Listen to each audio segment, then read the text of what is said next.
Justice of the Peace and Knight of St. George, Sir Horace Radley, has received as visitors in his home there the widow of his brother, Malcolm Radley, and their daughter. His own daughter, who had been visiting her cousin and aunt at length, has joined them.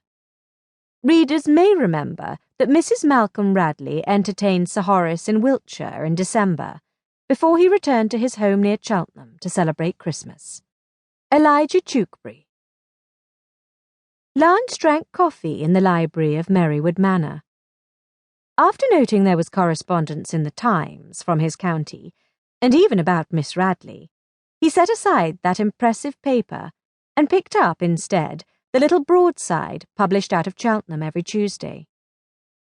He never read this paper, but now he found it almost interesting. He paused over the death notice of an elderly neighbour he thought had passed away years ago, and over the news that another neighbour had bought a new carriage and pair. He found the advertisements a revelation, since he never shopped anywhere but London. Finally, he turned to what he was really looking for. A notice on the back of the sheet announced an assembly 2 weeks hence, to coincide with the full moon. Lady Barnell would host it in her home. 2 weeks seemed a long time. Miss Radley might be gone by then, if she declined her uncle's invitation to live in his home. She had not sounded happy with the notion.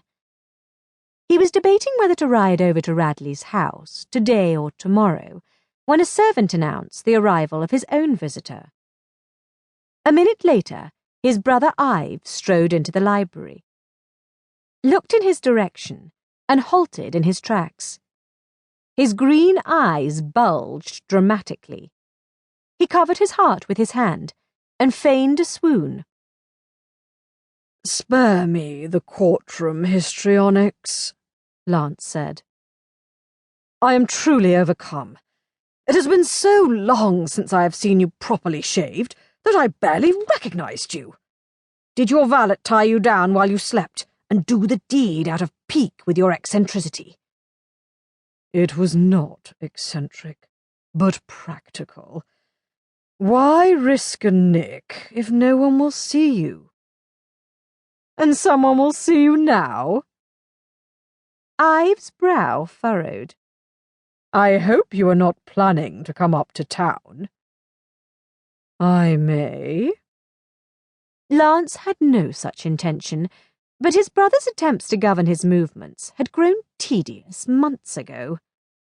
Instead of launching into one of his harangues about why that was not desirable, with suspicions about Percy's death still at large, Ives merely sat and stretched out his booted legs. Thus did sexual satisfaction mute even the loudest lion. Marriage to Miss Belvoir had wrought many changes in Ives, some of which Lance did not welcome. It was harder to goad him now, for one thing. "I suppose you are very bored here," Ives said, with uncharacteristic understanding for the endless ennui of being rusticated. "Come up if you want. I doubt you will get into any trouble, because there is no one in town now." "If that is the case, I will stay here, where I at least see a few souls when I go riding." Ives barely heard. The newspaper had garnered his attention. Angling his head, he read the announcement on the back. Suddenly alert, he shot Lance a glance of curiosity. "Are you so bored now that you are planning to attend this assembly? If so, you must warn the lady. I doubt she is expecting a duke." "Thank you for the lesson in county etiquette. Whatever would I do without you, Ives? No doubt just bumble along, embarrassing myself."